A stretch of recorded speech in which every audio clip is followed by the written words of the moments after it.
Hello guys, welcome back my YouTube channel. Good morning.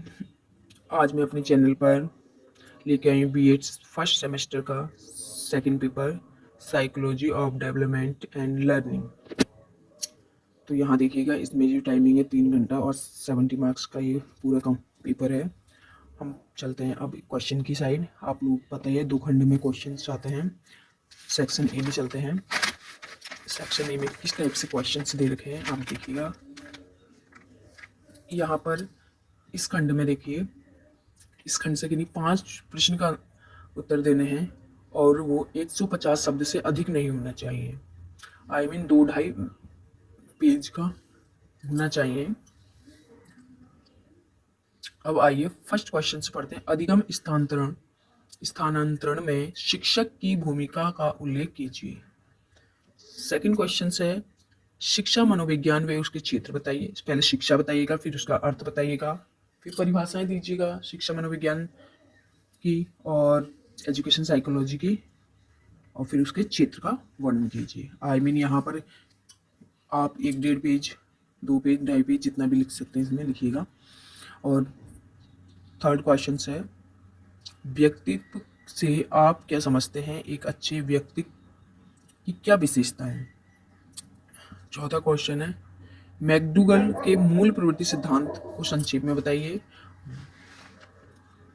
बाल्यकाल जीवन का अनोखा काल है, इस कथन की व्याख्या कीजिए। बाल्यकाल जीवन का अनोखा काल है, ये क्वेश्चंस जो है ज़्यादातर अलग अलग टाइप से आता है, आप देख सकते हैं इसमें। और देखो यहाँ पर 2 क्वेश्चंस हैं रिपीट हो गए, पर यहाँ चेंजेस आया है इस क्वेश्चंस में। व्यक्तित्व मापन की किन्हीं एक प्रक्षेपण विधि का वर्णन कीजिए। ठीक है, मेजरमेंट करना है पर्सनैलिटी को किस टाइप से करते हैं, उसके मेथड का आपको वर्णन करना है यहाँ पर। नेक्स्ट क्वेश्चन है, अधिगम की प्रेरणा का क्या स्थान है? अभिप्रेरणा किसी विद्यार्थी की सीखने की, मतलब कि अभिप्रेरणा का मतलब मोटिवेशन जो करते हैं, हम कैसे मोटिवेशन कर सकते हैं उसको, और इस टाइप से हमें किस प्रकार सहायक होती है। आगे है नेक्स्ट क्वेश्चन, बुद्धि का स्वरूप क्या है? बुद्धि के बहुखंड सिद्धांत व्याख्या कीजिए। ये बुद्धि का स्वरूप, आप इसको, इसके कई सारे सिद्धांत हैं, आप लोग देखिएगा। और ये सिद्धांत जो मिलेंगे आपको लास्ट यूनिट में मिलेंगे, इस पेपर की लास्ट यूनिट में है शायद बहुखंड सिद्धांत। अब जाते हैं सेक्शन बी में। सेक्शन बी में क्या दे रखा है अभी, आइए सेक्शन बी।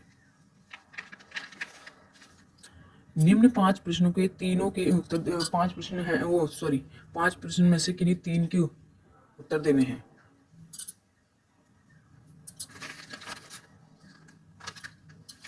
यहाँ पर क्या है, किन्हीं 5 प्रश्न हैं और 3 के उत्तर देना।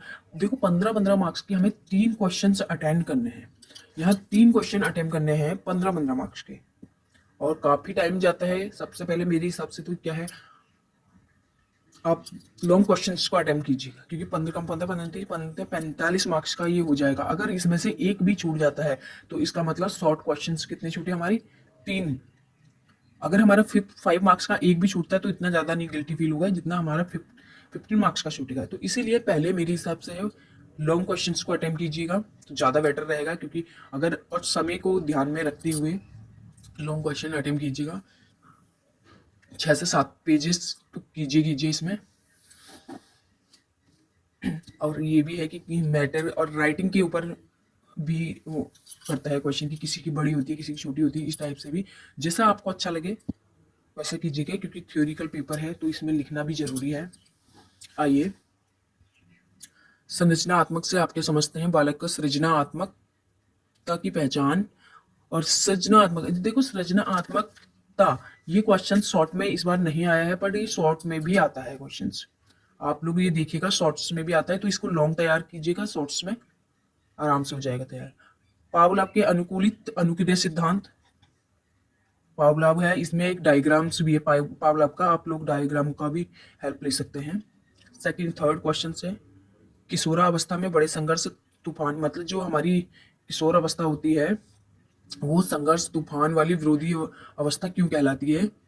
जो किशोरावस्था होती है उसी को बताया गया है जिसमें। और आप लोग देखिएगा, ये देखिए आप लोगों ने पहले शॉर्ट में देखा था बुद्धि के 3 क्वेश्चन पहले भी बन चुके हैं, इसीलिए बुद्धि वाले टॉपिक को अच्छे से कीजिएगा। बुद्धि को परिभाषित कीजिए, इसके विभिन्न प्रकार बताइए और परीक्षणों का वर्णन कीजिए, ठीक है। तो ये देखिए आप इसको लॉन्ग में तैयार करेंगे, शॉर्ट में हो जाएगा।